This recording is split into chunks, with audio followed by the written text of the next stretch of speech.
की पत्री की ओर प्रवेश करें। याकूब की पत्री पहला अध्याय उसका 19 वचन कोई एक जन पढ़ेंगे। हालेलुया। हाँ हाँ हाँ। Praise the Lord Jesus. हे मेरे प्रिय भाइयों, ये बात तुम जान लो, हर एक मनुष्य सुनने के लिए तत्पर और बोलने में धीरे और क्रोध में धीमा हो। प्रभु की महिमा हो। इस पत्री के लिए, वचन के लिए मैं प्रभु को धन्यवाद करता हूं। एक लंबी विषय है, मुझे नहीं लगता कि आज हम इसको समाप्त कर पाएंगे। लगातार हम इस विषय को मनन करेंगे। प्रभु की उपस्थिति में इस वचन को हम धन्यवाद और बड़े ध्यान पूर्व हम इस वचन को ध्यान से सुने और समझे और उसके अनुसार हमारे जीवन पर अमल करने की प्रयास करें और उस पर हम चले, ताकि वचन में लिखी गई आशीषें हम पाए। अब्राहम परमेश्वर पर विश्वास किया और धार्मिकता का कारण गिना गया करके वचन में लिखा है। प्रभु के वचन को, प्रभु की बातों को विश्वास करें। प्रभु की वचनों पर संदेह कभी ना करें। जहां पर संदेह होता है, संदेह के बीच में शैतान को अवसर मिलता है। वचन को आप पूरी रूप से ग्रहण करें, समझने की प्रयास करें। वचन में क्या लिखा गया है, यहां पर हमने पढ़ा है, हे मेरे प्रिय भाइयों। उसका अर्थ यह नहीं है कि यहां पर बहन लोगों के लिए ये नहीं कहा गया है। यहां पर बाइबल की भाषा है, उस समय भाइयों को जो संबोधित करते हुए लिखा जाता है, उसका अर्थ बहन उसमें शामिल है। अगर आदम जिसको परमेश्वर ने बनाया, उसकी पसली में हव्वा छुपी हुई है, तो परमेश्वर आदम कहकर पुकारते हैं, तो हव्वा भी उसकी उपस्थिति में है। तो ये बात को याद रखते हुए हम इस बात को पढ़े। भाइयों को संबोधित करते हुए लिखा गया है, उसका अर्थ है भाइयों को और बहनों को, कलीसिया के सभी जन को ध्यान से समझने की बातें यहां पर लिखी गई है। मसीह यीशु में हमारी दौड़, मसीह यीशु में हमारी दौड़ केवल चमत्कारों के पीछे नहीं होना चाहिए। मसीह यीशु में हमारी दौड़ केवल आश्चर्य कर्म के लिए नहीं होना चाहिए। मसीह यीशु में हमारी दौड़ स्वर्ग राज के लिए होना चाहिए। स्वर्ग राज के लिए दौड़ना अलग है, चमत्कार और सांसारिक आशीषों के लिए दौड़ना अलग है। दोनों दौड़ में काफी अंतर है। दुनिया में कई प्रकार के लोग दौड़ते हैं। सबको ही स्वर्ग राज के लिए दौड़ता हूं करके मैं विश्वास नहीं करता हूं। अधिकांश लोग सांसारिक लाभ और सांसारिक फायदे के लिए यीशु के पीछे दौड़ते हैं। यीशु मसीह के पीछे चलने वाले चेलों में से कई प्रकार की झुंड है। कुछ लोग सांसारिक भोजन के लिए दौड़ते थे, कुछ लोग आत्मिक भोजन के लिए दौड़ते थे, कुछ लोग यीशु मसीह का क्या हाल होगा करके देखने के लिए दौड़ते थे। तो यीशु मसीह के पीछे चलने वाले हर कोई चेला है करके कभी मत बोलना। यीशु मसीह के पीछे चलने वाले हर कोई चेला नहीं बन सकता है। यीशु मसीह के पीछे चलने वालों में भोजन के लिए दौड़ने वाले हैं, आत्मिक भोजन के लिए दौड़ने वाले हैं, और यीशु मसीह के साथ क्या होगा देखने के लिए जाने वाले भी है। उनको कोई ताल्लुक नहीं यीशु से, उनको कोई लेन देन नहीं। वे एक समय तक यीशु के साथ साथ चलते रहेंगे। जिस पल यीशु को क्रूस पर चढ़ाया जाएगा, वे दूर से खड़े रह के देखने वाले हैं। वे दूर दूर दूर चले जाएंगे। विश्वासियों में भी ऐसी झुंड पाए जाते हैं, जिन लोग आत्मिक भोजन के लिए दौड़ते हैं, जिन लोग शारीरिक भोजन के लिए दौड़ते हैं, प्रयास करते हैं। और बाकी कुछ ऐसे भी लोग हैं, वो चर्च जाती है तो मैं भी जाती हूं, वो भाई चर्च जाता है तो मुझे भी लेके जाता है, मैं भी देखता हूं। वो देखने के लिए जाते हैं। ये सभी प्रकार के झुंड चर्च में पाए जाते हैं।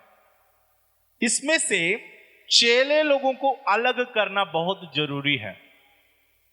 यीशु मसीह ने क्यों 70 लोगों को पास बुलाया? बड़ी भीड़ में से 70 को चुना, 70 में से 12 को चुना गया, 12 में से 3 को चुना गया। पता है कि 3 लोग कौन कौन है? यूहन्ना, पतरस, याकूब। प्रार्थना करने के लिए पहाड़ पर गया तो 12 को लेकर नहीं गया। कितने को लेके गया? 3 को लेके गया। बड़ी भीड़ लगभग 5000 था, उसमें से 70 को चुना, 70 में से 12 को चुना, 12 में से 3 को चुना। अब देखो क्रूस की वक्त आया तो ये 3 में से 1 यीशु के क्रूस के पास खड़ा है। कौन है? यूहन्ना। बाकी 12 कहां गए? बाकी 70 कहां गए? बाकी 5000 कहां गए? बाकी 3 कहां गए? हर एक झुंड में से प्रभु यीशु मसीह का एक चुनाव होता है। यह बात को याद रखें।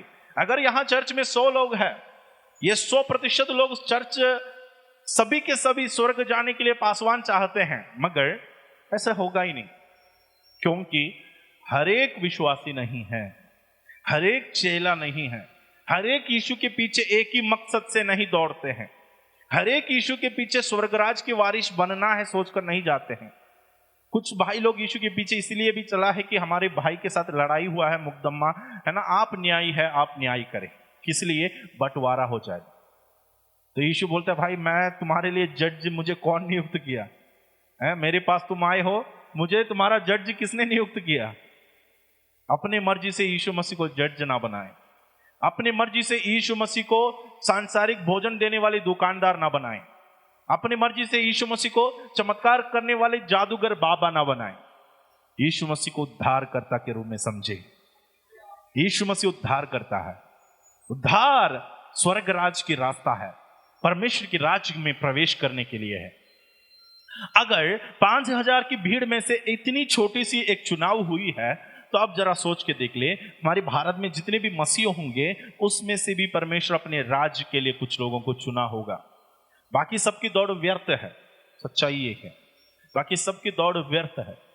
इस कारण मैं बार बार इस संदेशों को आपको देता हूं कि आप मसीहत के मुख्य बात को समझ लीजिए, मेन बात को जानिए। अगर इस मुख्य बात को आप पकड़ोगे तो आप नाराज नहीं होगे, आप हताश नहीं होगे, आप निराश नहीं होंगे। आपके जीवन में ऊंचाई नीचाई कुछ भी आ जाए तो अभी आप बने रहोगे, आप खड़े रहोगे, आप स्थिर रहोगे, कारण आपको पता है कि मैं किस चीज के पीछे हूं।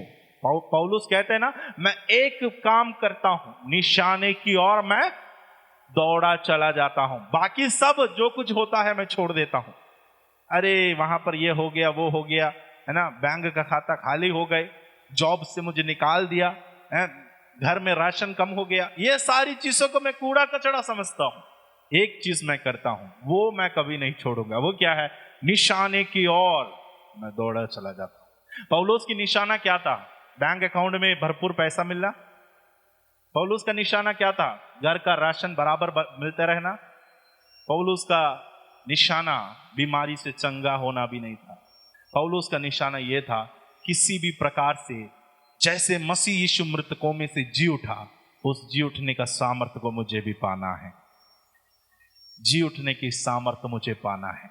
इस संसार में आप कुछ भी पाओ, मगर आखिर आपको दफनाया जाएगा, आपको अंतिम मिट्टी दिलाई जाएगी, लोग आपके कब्र के पास आएंगे, वहां पर आपकी समाधि हो जाएगी।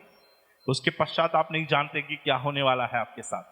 अगर एक मृतक का जी उठना नहीं हुई है, अगर उस मृतक के लिए मरने के बाद कोई जीवन नहीं रही है, तो उसका जीने से क्या फायदा मिली? 70-80 साल तक वो यहीं रहा, क्या मतलब हुआ? परमेश्वर को भी नहीं जान पाया, पुनरुत्थान में भागी भी नहीं हो पाई, स्वर्गराज की वारिस भी नहीं बन पाया। सबसे अभागा मनुष्य वो होता है जो केवल इस पृथ्वी के लिए मसीह यीशु के पीछे जो जाते हैं, केवल इस पृथ्वी की बातों में पूरा होने के लिए या पृथ्वी में आशीष पाने के लिए केवल यीशु के पीछे जाने वाले सबसे अभागा लोग हैं, सबसे श्रापित लोग हैं करके पौलुस कहता है। हमारी आशा केवल इस संसार के लिए नहीं, हम अंधे की बातों को और दृष्टि लगाया रहता है करके पौलुस कहता है, क्योंकि वो आने वाला एक देश है। अगर प्रभु यीशु मसीह का जी उठना सच है, तो मुर्दों का जी उठना भी होने वाला है, धर्मी लोगों का जी उठने भी होने वाला है, अनंत काल का जीवन परमेश्वर हमें देने वाला है। हालेलुया।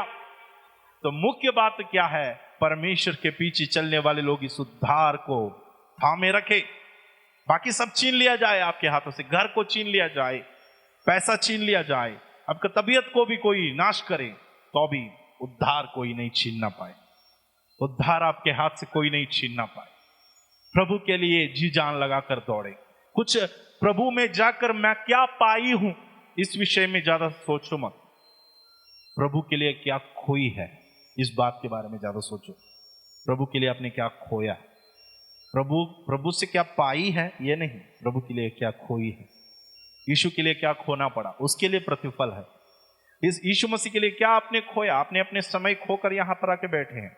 आप अपने शायद घर वालों से कुछ अनबनी हुई होगी यीशु के पीछे जाने के लिए, कुछ दर्द सहना पड़ता है, उसके लिए प्रतिफल है, स्वर्ग राज्य में जब धर्मियों के लिए न्याय परमेश्वर दिलाएगा, उस वक्त आने वाला है। तो मेरे प्रियो, इस कारण मेरा अधिकांश संदेश आत्मिक उन्नति के लिए मैं प्रचार करता हूं। हमारा व्यक्तिगत जीवन की बदलाव होना जरूरी है। जब तक हमारा स्वभाव नहीं बदलेगी, जब तक हमारी आदतें नहीं सुधरेगी, तब तक हम परमेश्वर के राज्य के वारिस नहीं बन सकता है। कलीसिया एक ऐसी जगह है, समझ लीजिए आपकी गाड़ी, मोटर गाड़ी खराब हो गई तो आप उसको कहाँ ले जाएगी? गैरेज में ले जाते हैं ना। आप उसको बनाने के लिए जहां पर भी उसका वर्कशॉप है, दुकान है, वहां ले जाते हैं। वहां पे आपकी गाड़ी को सजा के उन लोग माला पहना के नहीं रखता है। लोग क्या करेंगे?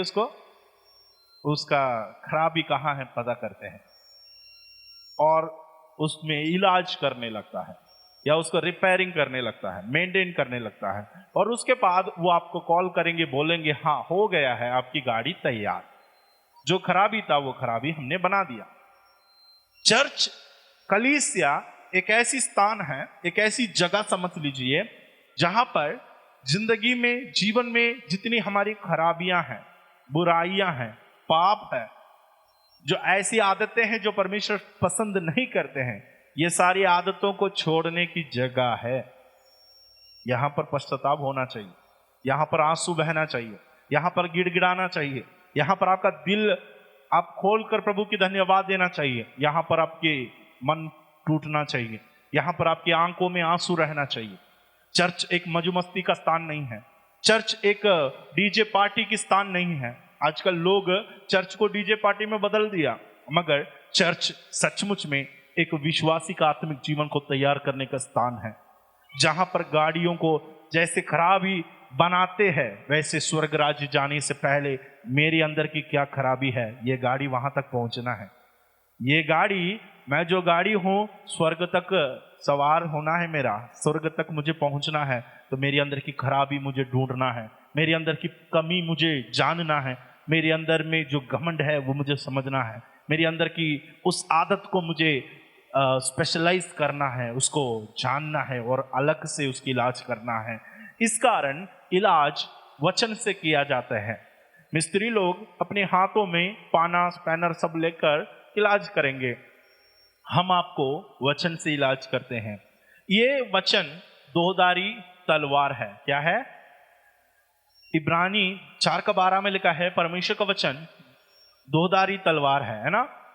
अधिक से अधिक छोका है, दोधारी तलवार से भी छोका है, लिखा है हृदय को, प्राण और आत्मा को, गांठ गांठ और गुदे गुदे को अलग करके आर पार छेदता है। हालेलुया।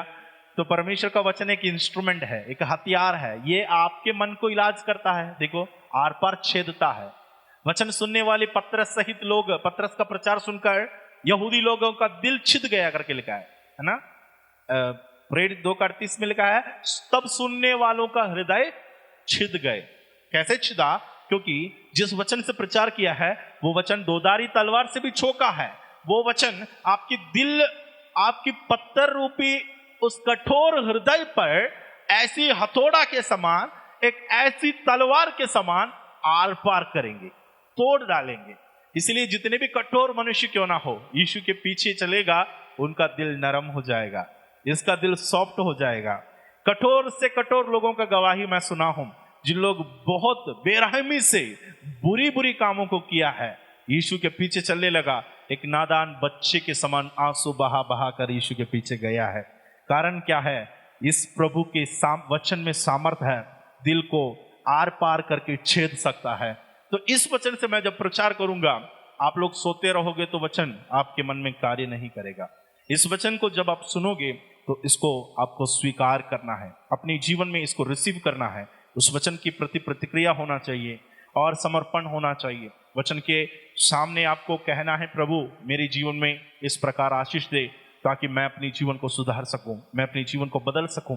जितना आप प्रभु की उपस्थिति में बदलेंगे, उतनी आपके जीवन में उन्नति और आशीष होती जाएगी। हमने जो वचन पढ़ा उसकी और अब हम ध्यान से पढ़े। याकूब 1 अध्याय उसका 19वां वचन हमने पढ़ा है। एक और बार इसको वचन पढ़ेंगे। हे मेरे प्रिय भाइयों, यह बात तुम जान लो, हर एक मनुष्य, ये कुछ एक पासवान लोगों के लिए या विश्वासी लोगों के लिए या संत लोगों के लिए या बुजुर्गों के लिए, जवानों के लिए, बालकों के लिए नहीं, हर एक मनुष्य। अगर आप अपने आप को मनुष्य समझते हो तो ये आपके लिए है।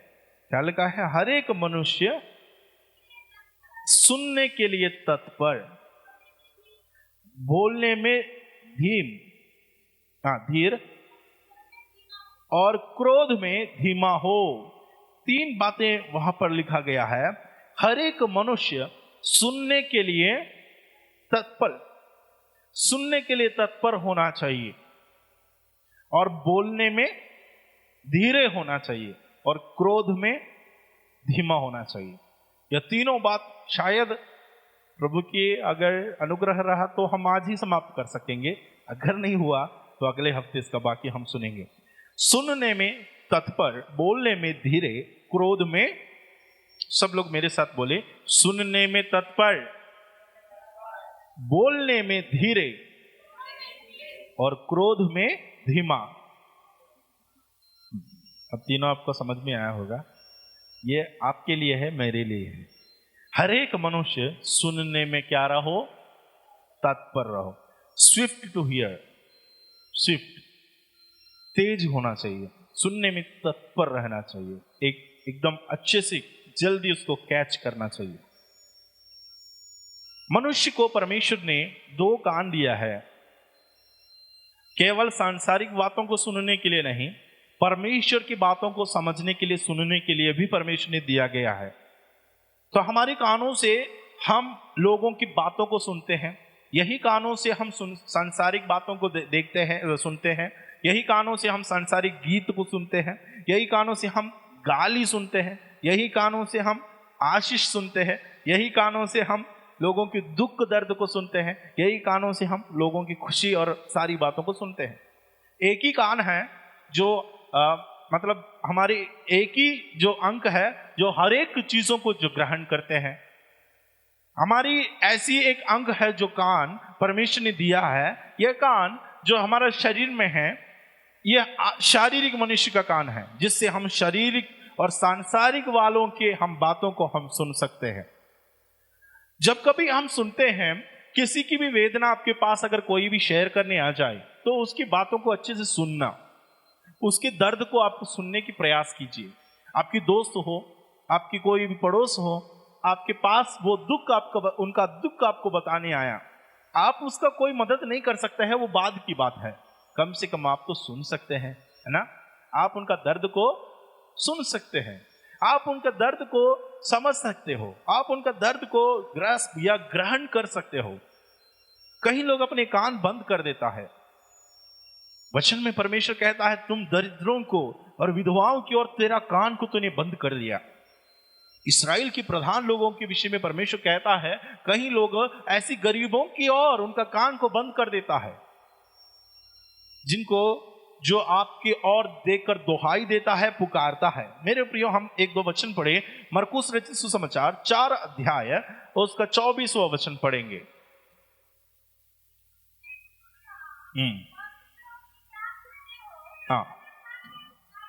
हाँ,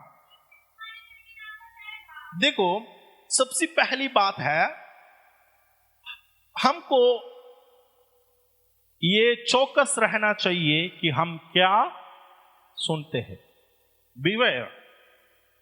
Beware of what you hear। आप क्या सुनते हो, इसके बारे में आपको चौकस रहना चाहिए। कुछ लोगों का कान ऐसा है जो बिना पर्दा का, मतलब पड़ोस के बारे में या बहनों के बारे में, मीटिंग खत्म होने के बाद देखिए कुछ लोगों को अलग से ले जाते हैं। क्यों? सबके सामने सुनने लायक बात नहीं है, सबके सामने सुनाने लायक बात नहीं, अलग से रहेंगे, चुपके से रहेंगे। 2 जन अलग से धीमी आवाज में अगर जब बात करना होता है ना, तब याद रखना ये तीसरे के बारे में है। जैसे ही एक जन वहां जाएगा तो टॉपिक बदल देता है, बहन तूने क्या खाई, आवाज बड़ा हो जाता है, बढ़ने लगता है ना। सुनने वाले को पता चल जाता है, भाई ये तो किसी और के बारे में बात चल रहा है, क्योंकि अचानक आवाज बढ़ गया। हम लोग चुगली सुनने में किसी की बुराई सुनने में, किसी के बारे में बुरी बुरी बातों को सुनते रहने में अच्छा लगता है। खासकर मैं आज बताऊंगा, आज हम पड़ोस की चुगली नहीं सुनती है वहां जाके, हम मोबाइल के द्वारा सुनते हैं। हम मोबाइल के माध्यम से दुनिया भर की चुगली सुनते हैं। हम मोबाइल के माध्यम से हर एक की बुरी बुरी बातों को हम सुनते हैं। ईयरफोन लगा दो, अपने कमरे में बैठ जाओ, यूट्यूब चालू करो, उसके साथ क्या हुआ सुनेंगे आज बैठ के। कभी भी आपने ये वचन को सोचा? चौकस रहो कि तुम क्या सुनते हो।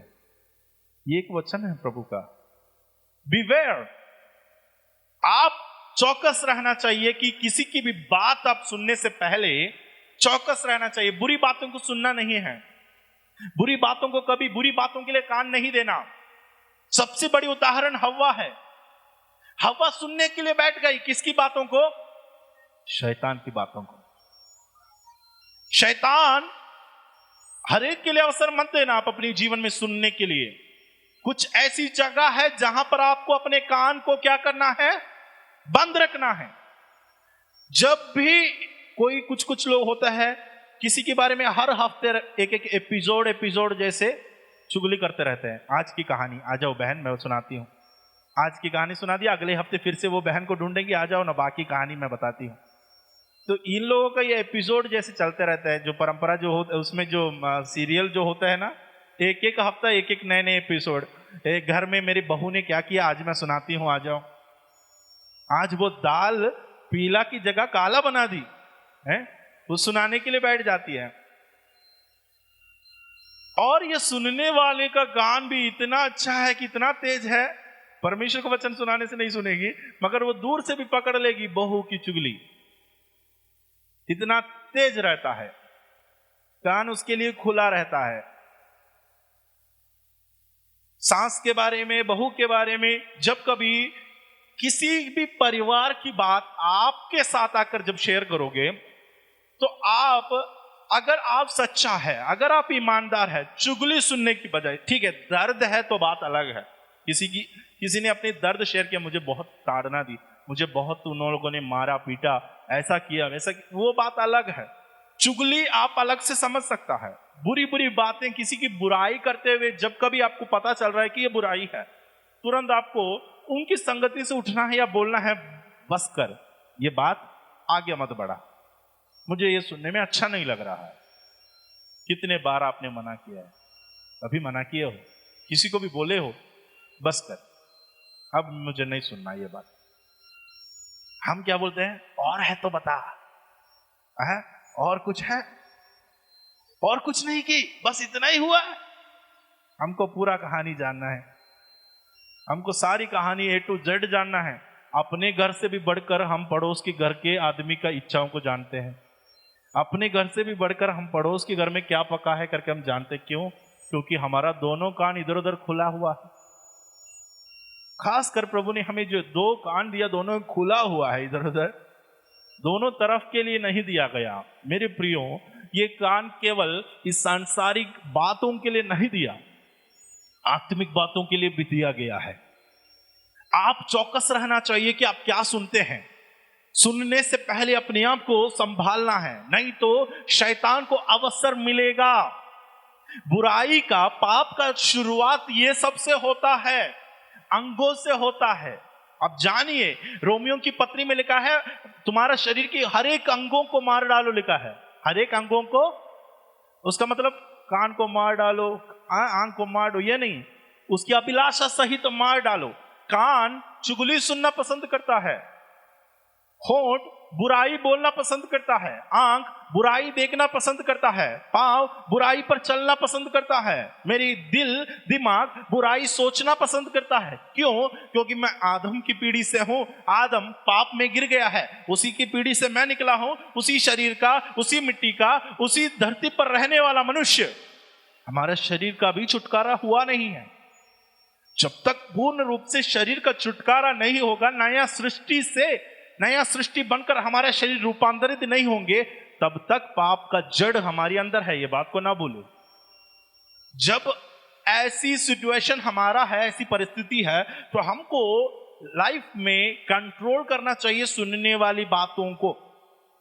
हम क्या सुनता है, चौकस रहो। यीशु मसीह कहता है मरकुस 4:24 में क्या लिखा है, बीवेयर व्हाट यू हियर। हाँ, चौकस रहो कि क्या सुनते हो।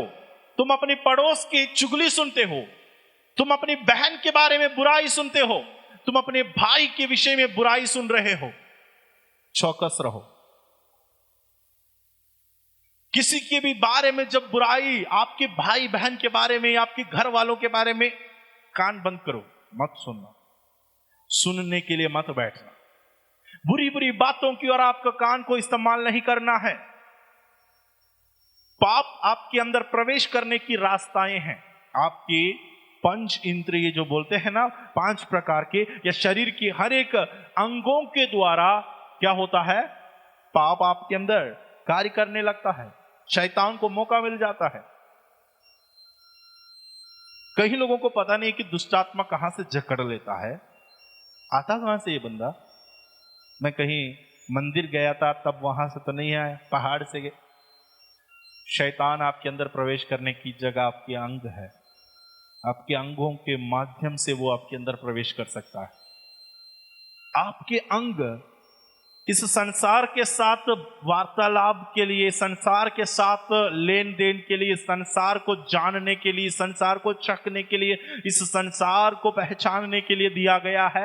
वैसे ही यही अंगों से आप अपने आप को भी जान सकता है, इसी अंगों से आप परमेश्वर को भी जान सकता है, स्वर्गीय बातों को भी जान सकता है, अलौकिक दुनिया के बारे में भी समझ सकता है, आत्मिक मनुष्य के द्वारा, आत्मिक मनुष्यों के अंगों के द्वारा। तो जिस अंगों को परमेश्वर ने पवित्र करने के लिए कहा गया, अगर इसी अंगों से बुरी बुरी बातों को हम सुनेंगे, शैतान हमारे अंदर प्रवेश करता है। कईयों के कान के माध्यम से शैतान प्रवेश करते हैं, कई लोगों के होठों के माध्यम से शैतान उनके अंदर आते हैं, कई लोगों की बुरी सोच विचार के कारण शैतान को अवसर मिल जाते हैं। यह सब एक द्वार है, द्वार, दरवाजा है आपके घर की, आपकी शरीर रूपी घर की। जिस वक्त आप बुराई सुनने के लिए आपका द्वार को खोल दोगे, उसी वक्त शैतान आपके अंदर प्रवेश करता है। इसलिए बुराई को मत सुनो। और एक और वचन, लूका 8 अध्याय इसका 18।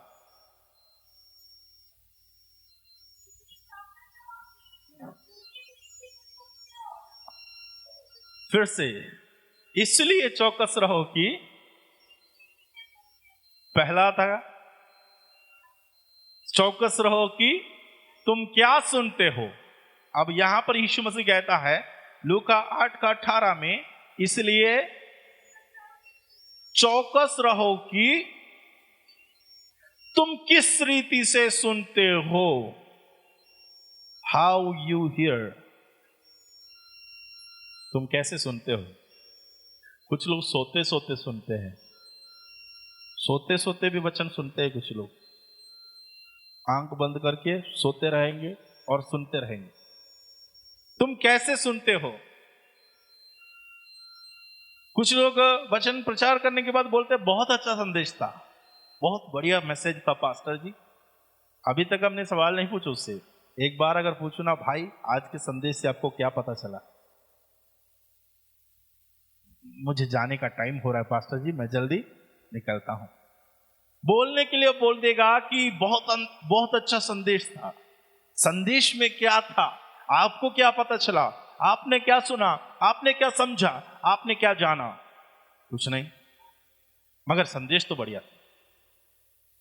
संदेश तो बढ़िया है, मगर संदेश में क्या था करके कुछ नहीं जानते हैं, क्योंकि वो सही रूप से नहीं सुना है। उनका ध्यान इधर उधर है, उनका ध्यान इस बातों पर है, घर का अभी क्या हाल होगा है? अब घर में क्या हो रहा होगा। मैं जब चर्च में बैठता हूं तो मेरे घर का बकरा क्या कर रहे हैं? आपका ध्यान आपके घर की ओर है, आपका ध्यान आपकी भविष्य की ओर है। कल मुझे क्या करना है। पास्टर को देखते देखते सोचते रहेंगे कि हमको बैंक में EMI कैसे पटाना है। हालेलुया बोलेंगे बीच में। पास्टर को देखते रहेंगे और हमको लगेंगे आप इतना ध्यान से बैठे हैं। हम देखते देखते देखते देखते देखते देखते ऐसी आंख बना देता है कि मुझे लगने लगता है कि ये कोई गुस्सा तो नहीं हमसे, क्योंकि उसका मन की सोच कुछ ऐसी ऐसी सोच रहा है, तो उस हिसाब से उसका आंख बदलते जाते, उसकी नजर। कुछ लोग देखते देखते देखते आंख बंद हो जाते हैं, फिर सो जाते हैं, क्योंकि लोग कैसे सुनते हैं इस बात बड़े माहिर रहते हैं। आप समझते क्यों नहीं हो? क्योंकि या फिर सुनाने वाला सही नहीं, या आप सही रूप से नहीं सुना है। ये दोनों तो गलती हो सकता है। आप वचन क्यों नहीं समझ पा रहे?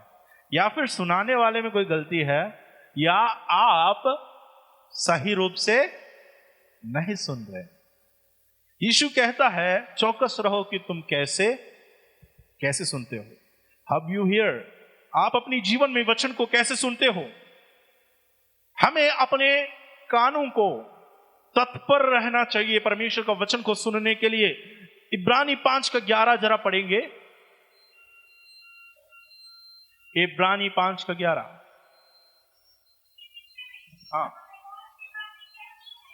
इसके विषय में पौलुस कहता है, इसके विषय में हमें बहुत सी बातें कहनी हैं जिसका समझाना भी कठिन है, इसलिए है कि तुम ऊंचा, उसका अर्थ क्या है? तुम ऊंचा सुनने लगे हो। कुछ लोग ऊंचा सुनने वाले हैं। अब मैं बोलते बोलते जोर से मैं बोला ऊंचा सुनने वाला। ऊंचा सुनने वाले का अर्थ क्या होता है?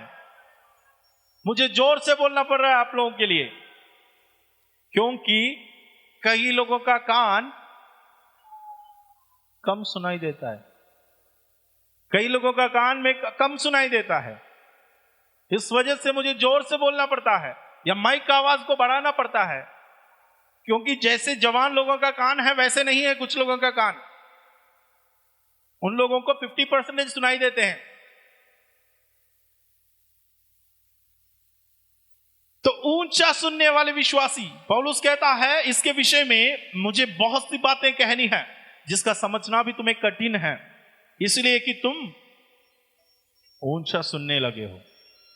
मतलब तुम्हारे कान साफ नहीं है, तुम्हारे कान तेज नहीं है, परमेश्वर की बातें तुम्हें समझ में नहीं आती है। परमेश्वर की राज के बारे में जहां पर प्रचार होती है ना, वहां अक्सर लोग बैठ के सोते हैं, मैं देखा हूं। परमेश्वर के अनंत जीवन के बारे में जहां पर प्रचार होती है वहां पर भी लोग बैठ के सोते हैं, क्योंकि लोगों को समझ में नहीं आ रहा है ये बातों को। 5 रोटी 5,000 को कैसे खिलाया और आज मैं तुम्हें खिलाऊंगा बोलने से सबका कान खुल जाते हैं, क्योंकि यह बात सुनने में अच्छा लग रहा है, यह सुनने के लिए बहुत बढ़िया लग रहा है। मगर आत्मिक विषय की बातों को बोलते वक्त लोगों का ध्यान इधर उधर फेरते हैं। कारण क्या है? आप याद रखिए, आत्मिक बात अगर आप सुनना पसंद नहीं कर रहा है, उसका अर्थ आप ऊंचा सुनने लगे हो, आपको जोर से बोलना पड़ रहा है, आपको दोहराना पड़ रहा है, आपको बार बार बोलना पड़ रहा है। दादा दादी लोगों को देखो घर में कितने बार हमको चिल्लाना पड़ता है, कितने बार बोलना पड़ता है, कितने बार बुलाना पड़ता है, तब जाकर एक बार वो सुनते हैं। हम 10 बार बुलाएंगे तब जाकर एक बार सुनेंगे। कई विश्वासी लोग भी ऐसे हैं, क्योंकि वे ऊंचा सुनने लगे हैं।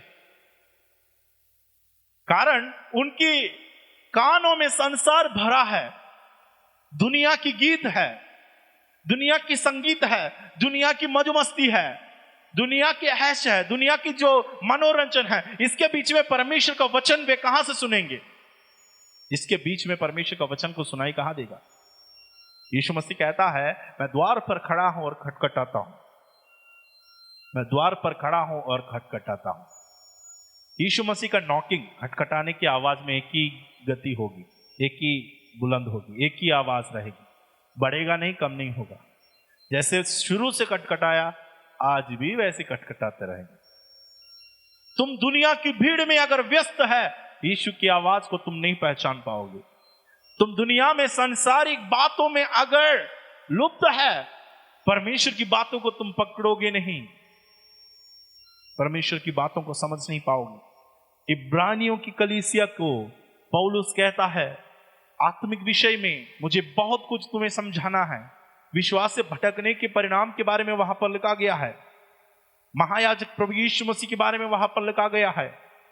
पौलुस कहता है मुझे गहरी बातों को आपको बताना है, मगर तुम इस बात को समझ नहीं पाओगे। ये समझना भी थोड़ा कठिन है। और उससे भी बढ़कर तुम्हारा कान कैसा है? कान जिसका वैसे क्या बोलते हैं उनको? है? बहरा नहीं, कुछ और शब्द बोलते क्या? बद्दा, ऐसा कुछ बोलते, गधी, ऐसा कुछ शब्द है जिनका मतलब कान थोड़ा सॉफ्ट हो गया, उसको बिल्कुल नहीं सुनाई देते।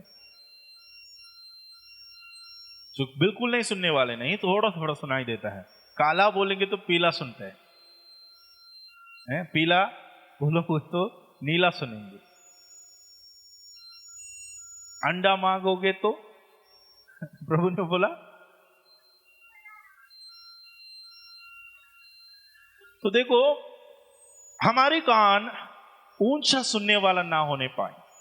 अब एक उदाहरण से मैं इस बात को आपको बताता हूं। ऊंचा सुनने का बाइबल से एक उदाहरण मैं आपको देता हूं। दूसरा शमूएल 23 अध्याय उसका 14 वचन से कोई एक जन जोर से पढ़े। दूसरा शमूएल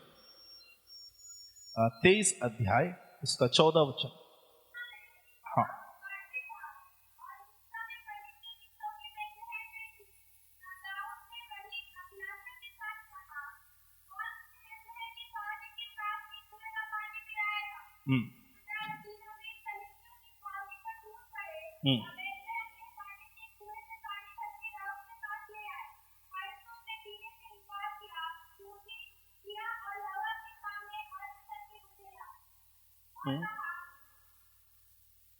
पढ़िए।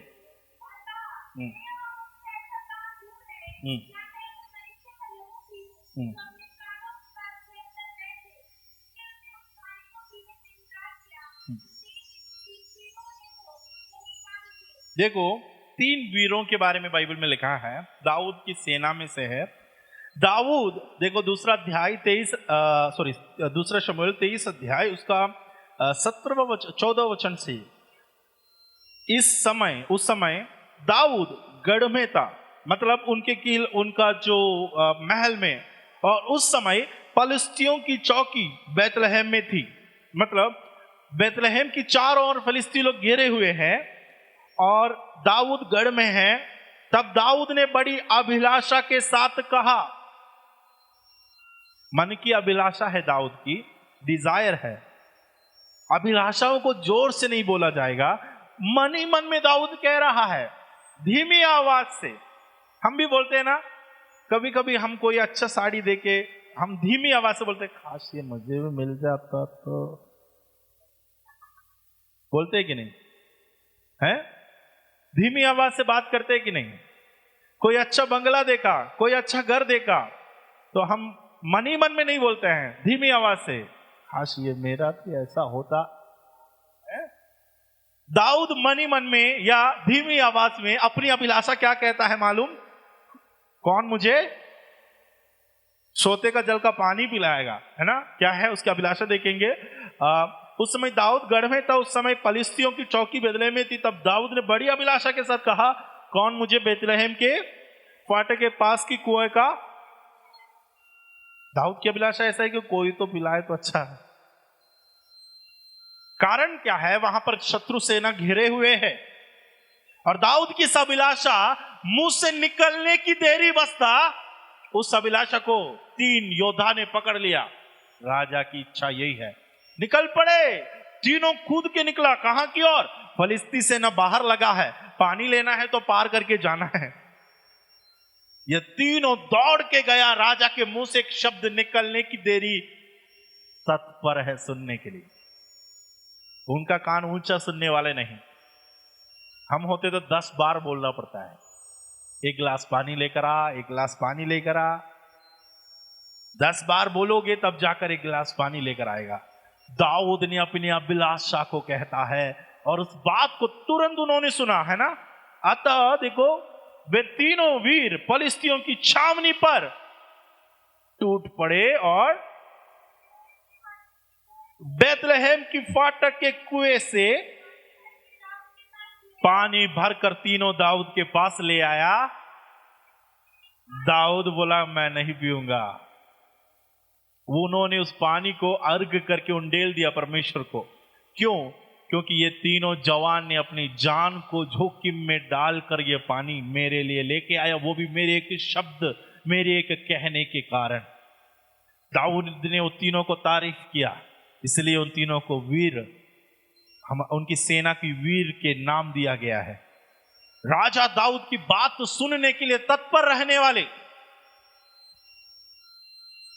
भजनकार कहता है 62 अध्याय भजन और उसका 11 वचन, भजन संहिता 62 उसका 11,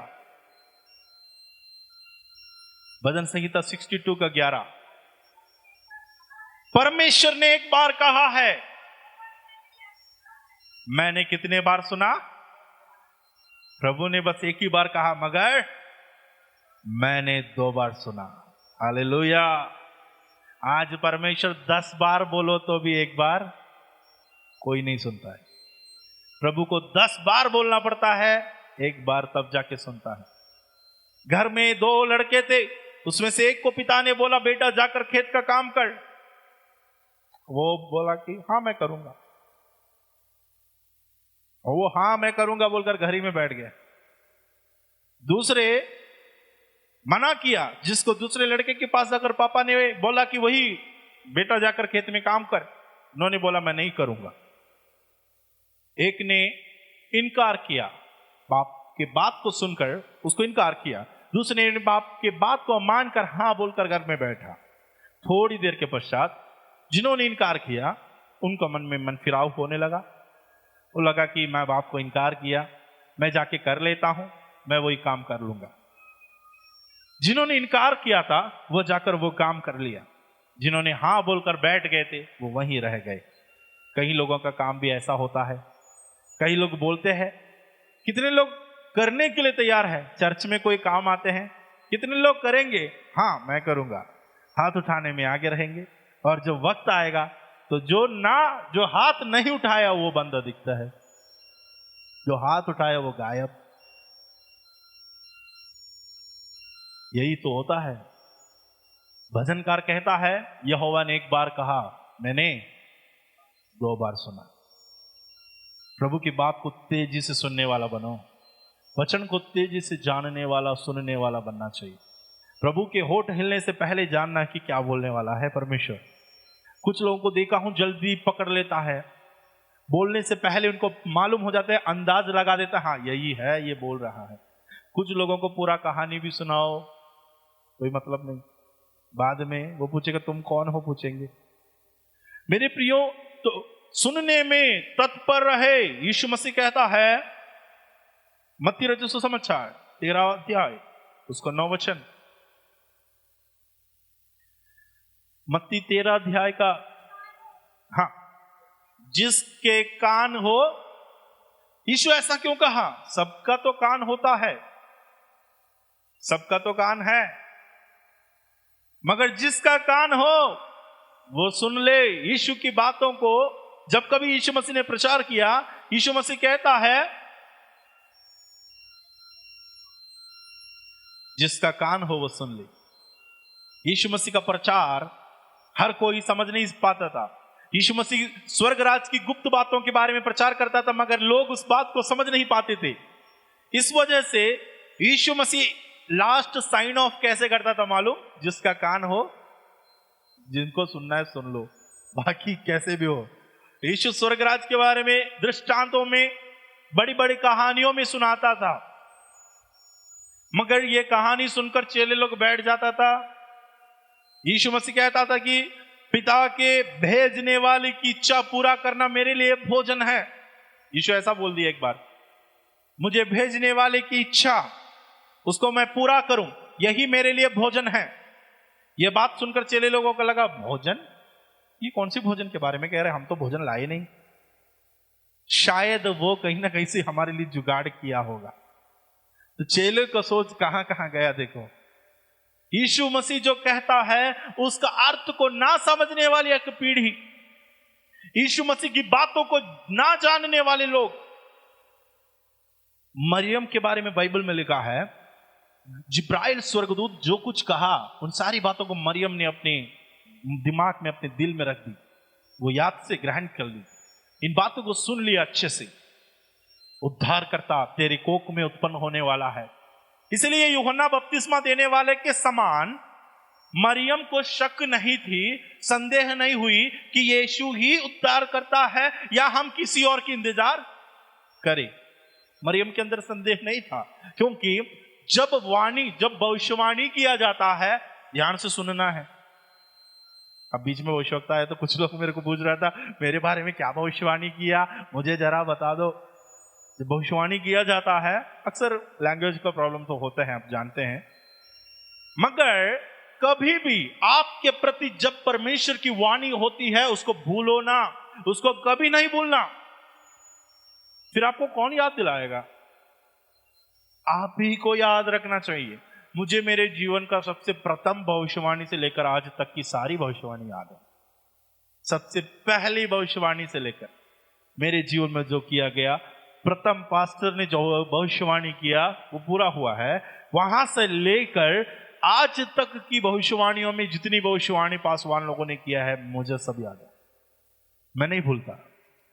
मैं प्रार्थना करता हूं उस विषय को लेकर, प्रभु आपसे मैंने यह संदेश पाया, आपने एक बार कहा, मैंने 2 बार सुना है, आपने एक बार कह दिया तो मैंने 2 बार कान लगाकर उसको सुन लिया, उसको मैं पकड़ा हूं, भविष्यवाणी पूरा हो जाता है। हालेलुया। अगर आपको विश्वास है, आपके जीवन में जो भी प्रभु के दास लोग वाणी देता है, भविष्यवाणी कहता है, सुनने वाला बनना। ऐसा नहीं कि बाद में पास्टर जाने के बाद मुझे तकलीफ ना दे कि मेरे बारे में क्या बोला गया था, मेरे बारे में क्या भविष्यवाणी।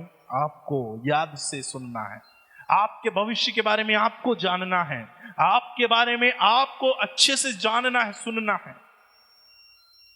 अय्यूब एक बात कहता है, अय्यूब की पुस्तक उसका 33 अध्याय उसका 14वां वचन, अय्यूब 33 का 14।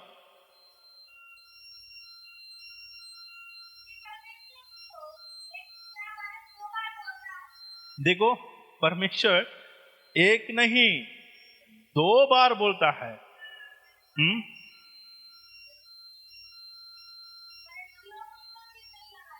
परंतु लोग उस पर, सब यही है कि नहीं, सब लोग ध्यान दे रहे हैं कि नहीं मेरी बातों को?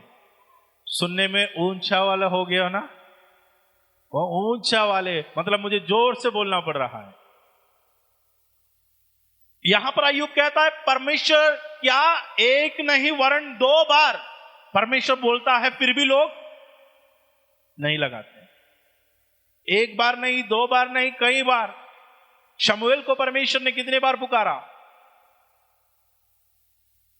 लगभग 5 बार। आप देखोगे तो आपको मिल जाएगा। इतने बार उनको पुकारने के बावजूद भी शमूएल परमेश्वर की बातों को समझ नहीं पाए। लास्ट में एली ने बताया, बेटा ऐसा कहो, जब वो आवाज आएगा तेरे पास, जान लेना हां प्रभु मैं यहां हूं। परमेश्वर की आवाज को ना सुनने वाले लोग 2 बार भी परमेश्वर कहता है तो 1 बार भी नहीं सुनते हैं। अब समय आने वाला है। अय्यूब 40 का 5 भी जरा पढ़िए।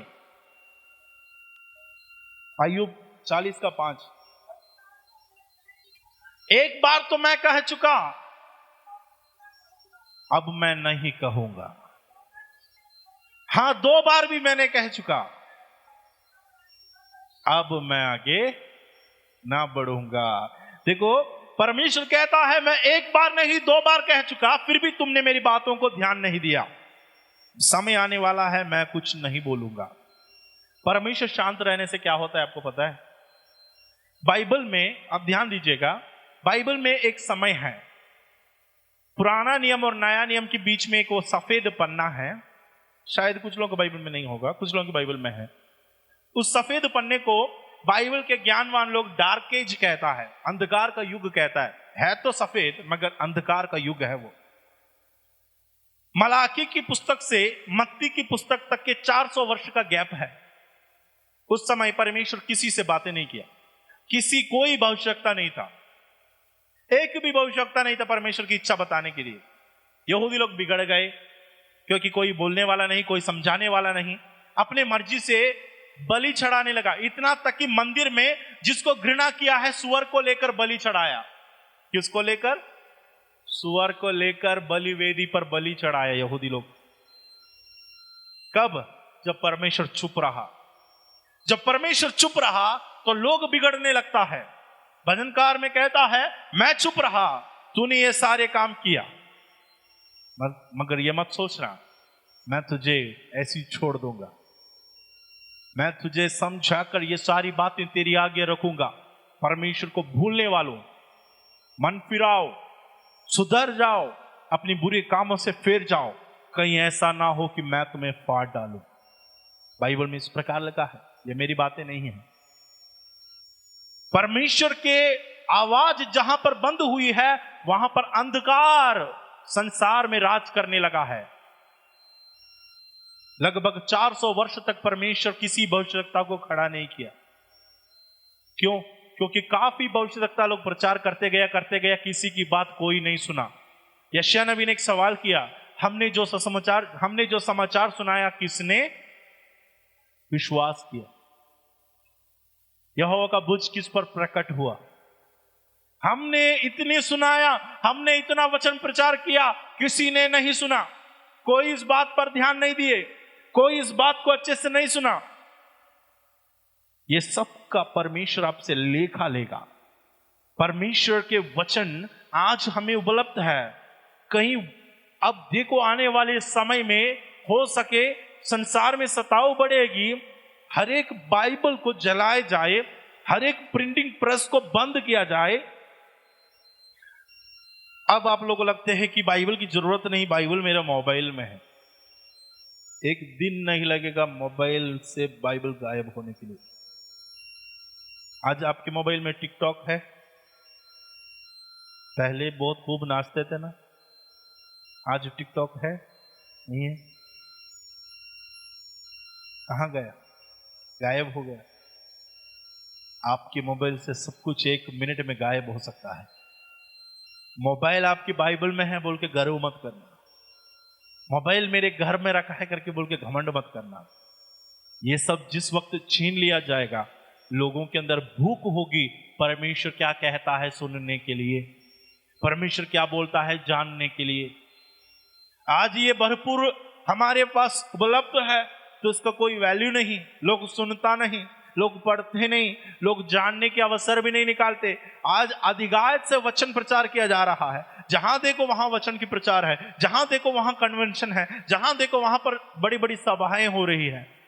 तो लोगों को ज्यादा सुनने की वजह से थोड़ी सी कहीं ना कहीं थकावट हो रही है। याद रखना, अंत के समय में वचन के लिए स्कैर्सिटी होने वाली है, वचन के लिए लोग दौड़ने वाले हैं। आमोस आदि किताबों में इसका भविष्यवाणी है, मैं आज बोलना नहीं चाहूंगा। तो हम वचन को सुनने में तत्पर रहे, परमेश्वर की बातों को जानने में तत्पर रहे। स्विफ्ट टू हियर, परमेश्वर की बातों को अच्छे से सुने।